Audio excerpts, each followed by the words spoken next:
अभी आपको इसके पहले मैंने बताया आवेश का रेखीय घनत्व बताया। Yes sir.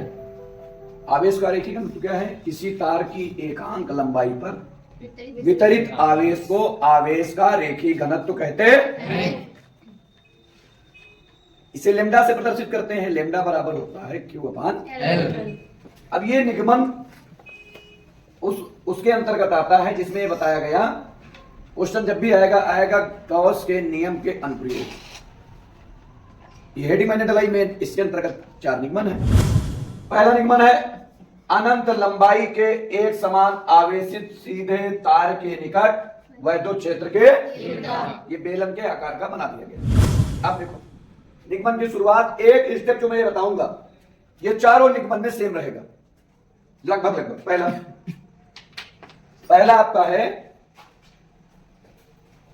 पहला आपका निगमन है डी फाई बराबर E vector dot d A vector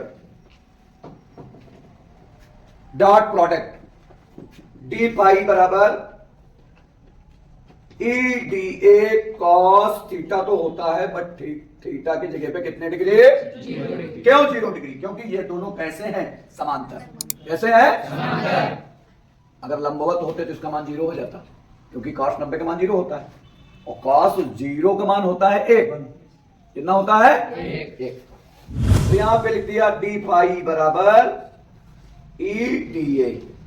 अब क्या करेंगे हम? अपने हिसाब से अपने अकॉर्डिंग निगमन लगा सकते हो। लिखेंगे संपूर्ण, ये सब गॉसियन पृष्ठ है, संपूर्ण गॉसियन पृष्ठ से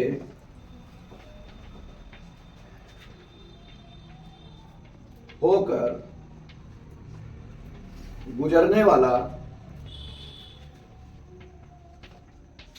वैद्युत फ्लक्स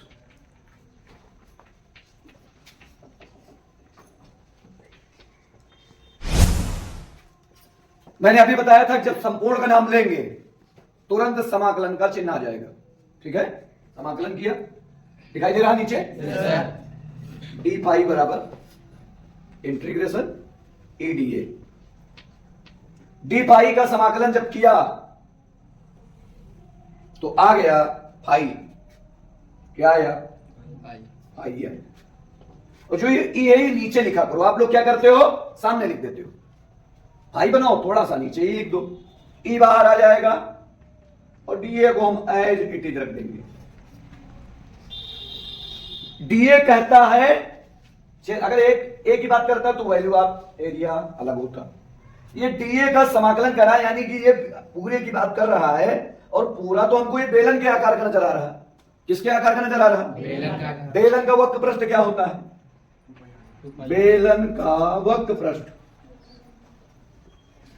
और इस निगमन के हिसाब से डीए का मान यानी कि 2 पाई आर एच होता है, बट इसकी ऊंचाई या लंबाई कितनी है? तो 2 पाई आर एच।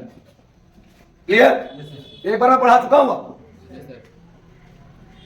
दूसरी बात एक और हम इसके साथ स्टेप करेंगे, गॉस की प्रमेय से।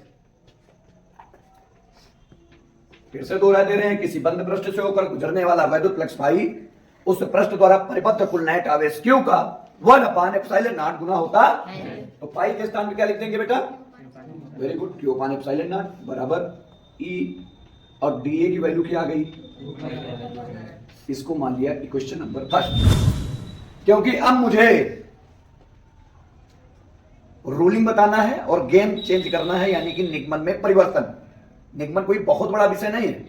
निगमन में परिवर्तन, चेन सिस्टम, जैसे रेलवे के जो आपके डिब्बे होते हैं, ट्रेन के डिब्बे जो होते हैं, तो चेन सिस्टम है। इंजन चला तो पीछे वाले डिब्बे चले।